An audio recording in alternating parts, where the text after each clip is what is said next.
The following video has been brought to you by Baba Ali's new word game, Kalimat. For more information, visit babaaligames.com.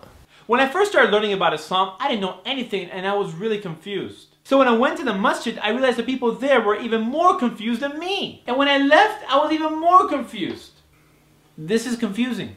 I know, tell me about it. You see, when you're a convert, people just want to hear a heartwarming story about how you became Muslim. MashaAllah, brother, MashaAllah. It's very, very heartwarming. Very. Yeah, but the stuff we don't tell you is what happens afterwards. What happens afterwards? Nothing. You see, when we ask about Islam, you give us videos, literature, or even a copy of the Quran. But after we give our shahada, you're like, okay, assalamu alaikum, see you later. But you don't see us later. Instead, we're just left on our own, and people just assume that we'll figure it out.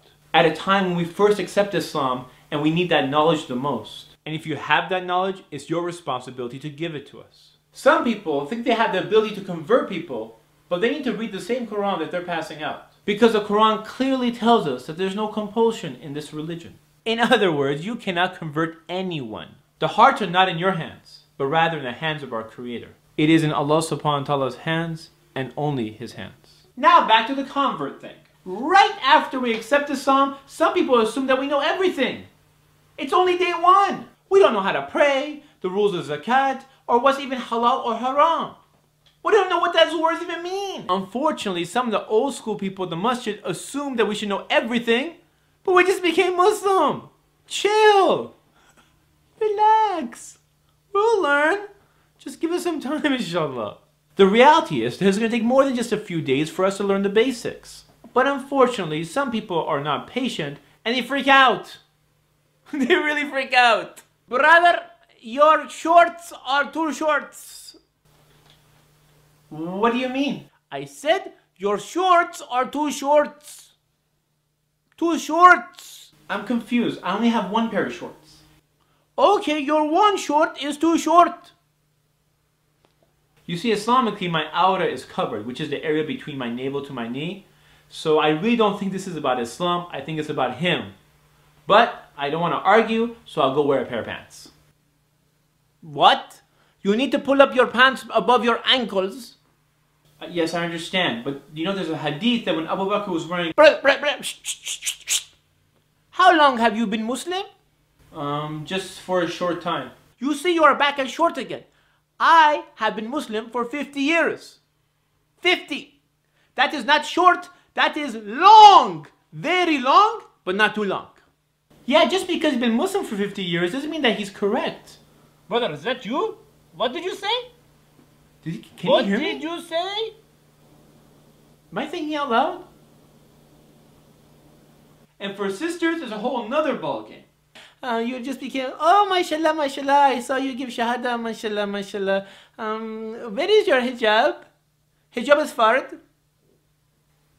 By the way, if you want to get married, I have a good-looking son, mashallah. The sister's brand new to Islam. She doesn't even know how to pray yet, but you want her to get married. Joke! Joke! Give the sister some breathing room, and she'll get married when she's ready, inshallah. And for the cultural sisters who think they're better, and they backbite behind their new convert sister's back, it doesn't make you better. It makes you worse. You're backbiting behind the back of a girl who just gave shahada yesterday because she's not wearing her hijab today to the masjid. And you're doing this while you're wearing your transparent hijab halfway up at the masjid.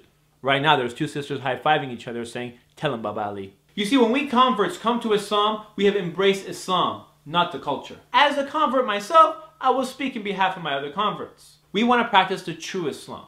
We don't want the modified version, the one with all that cultural mumbo-jumbo. We just want Islam. That's it. Nothing less, nothing more. Simple as that. Do you know what bothers me the most? It is when some Muslims mix culture with Islam and call the whole thing Islam. And as a result, many people can't tell the difference between what is Islam and what is culture. And their kids can't tell. And the media can't tell. And many non-Muslims, they can't tell. And many of us Muslim converts, we can't tell either. It is these type of actions that give Islam a bad name. The ones who scare people at the masjid. The ones who make simple things very difficult. For my fellow Muslims, many of those who have been born to this deen, and many of those who have converted, Don't lose hope because of the actions of a few.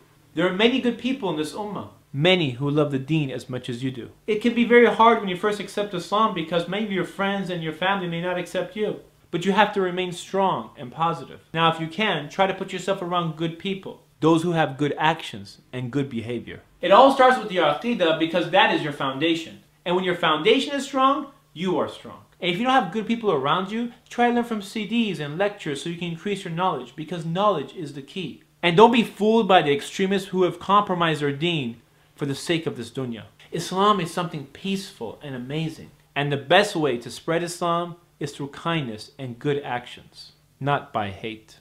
And remember, the day you accept this deen is when your trials will begin. And that's when Allah subhanahu wa ta'ala will test you and test you and test you because this life is nothing more than a test. And when you feel alone sometimes, remember nothing happens without the knowledge of Allah subhanahu wa ta'ala. You have to remain strong so you can make a positive difference in this world. Because it is the actions of those who do good which inspire others to do good. This is Ali reminding you just in case you forgot. This is Ali reminding you just in case you forgot.